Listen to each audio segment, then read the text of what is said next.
ঢাকাই সিনেমার চিত্রনায়িকা নুসরাত ফারিয়া সামাজিক যোগাযোগ মাধ্যমে বেশ খোলামেলা রূপেই ধরা দেন। তার আবেদনময় লুক দর্শকদেরও উচ্ছ্বসিত করে। কথা বন্ধু থেকে শুরু করে উপস্থাপনা ও মডেলিং দিয়ে কেরিয়ার শুরু করেন নুসরাত ফারিয়া।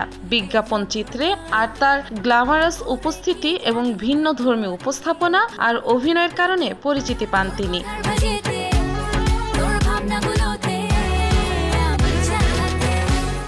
দুই বাংলার আলোচিত নায়িকা নুসরাত ফারিয়া 1993 সালের 8 সেপ্টেম্বর চট্টগ্রামে জন্মগ্রহণ করেন।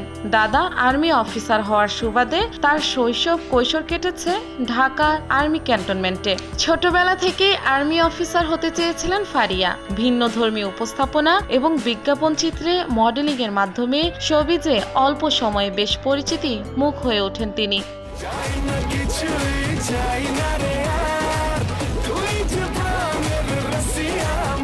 ফারিয়া অভিষেক হয় 2015 সালে মুক্তি পাওয়া যৌথ প্রযোজনার আশিকি ছবির মাধ্যমে। এই সিনেমার মাধ্যমেই জনপ্রিয় উপস্থাপিকা থেকে নায়িকা হিসেবে পথ চলা শুরু হয় তার।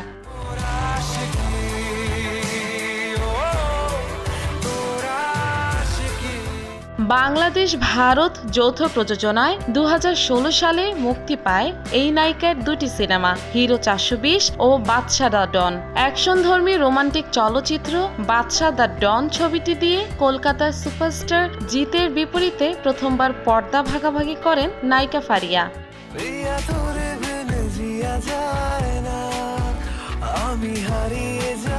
2017 সালে আরিফিন শুভর সঙ্গে জুটি বেঁধে অভিনয় করেন প্রেমী ও প্রেমী সিনেমায়। এখানে একজন লন্ডনী মেয়ের ভূমিকায় অভিনয় করেছিলেন ফারিয়া।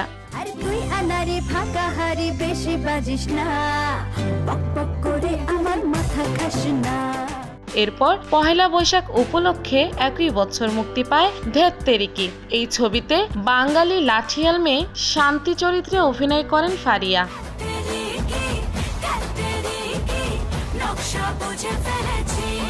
সে বছর ঈদ উল ফিতরে মুক্তি পায় বস 2। এই ছবিতে অ্যাকশন লেডি রোলে দেখা যায় ফারিয়াকে। বস 2 দুই বাংলাতেই ব্যাপক সাফল্য পায়।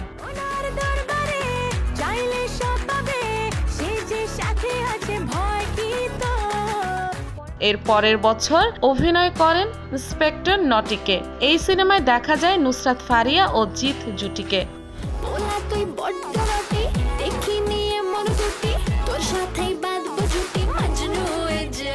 2018 সালের কথা। সে বছরই শাহেনশাহ সিনেমার মহরত শেষে শুটিং শেষ করেন ফারিয়া। 2019 সালে মুক্তির কথা থাকলেও তার হয়নি। অবশেষে 2020 সালে মার্চে মুক্তি পায় শাহেনশাহ। শামীম আহমেদ রনি পরিচালিত এই সিনেমার মধ্য দিয়ে শাকিব খানের বিপরীতে প্রথমবার জুটি বেঁধে অভিনয় করেন নুসরাত ফারিয়া।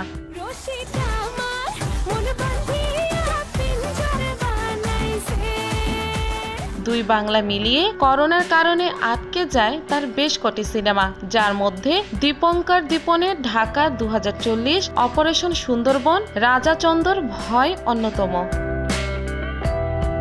সবশেষ বঙ্গবন্ধু শেখ মুজিবুর রহমানের জীবনী নিয়ে নির্মিত চলচ্চিত্র মুজিব একটি জাতির রূপকারে দেখা গেছে নুসরাত ফারিয়াকে। শেম বেনেগাল পরিচালিত সিনেমাটিতে শেখ হাসিনার চরিত্রে অভিনয় করেছেন এই অভিনেত্রী। উপস্থাপনা, মডেলিং আর অভিনয় ছাড়াও নুসরাত ফারিয়ার আরেকটি গুণ আছে, তিনি ভালো গান করেন। 2018 সালে পটাকা গানের মাধ্যমে গানে আত্মপ্রকাশ ফারিয়ার।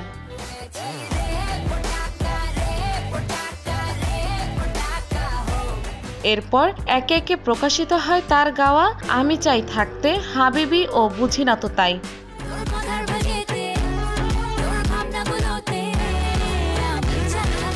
বহুমাত্রিক গুণী এই অভিনেত্রী অল্প সময়ের পথ চলাতে কাজ করেছেন বেশ কিছু বড় বাজেটের সিনেমাতে, পেয়েছেন সাফল্য। তাই তো কাজের স্বীকৃতি স্বরূপ মিলেছে টেলিসিনে অ্যাওয়ার্ড এবং মেরিল প্রথম আলো পুরস্কার সহ অসংখ্য সম্মাননা।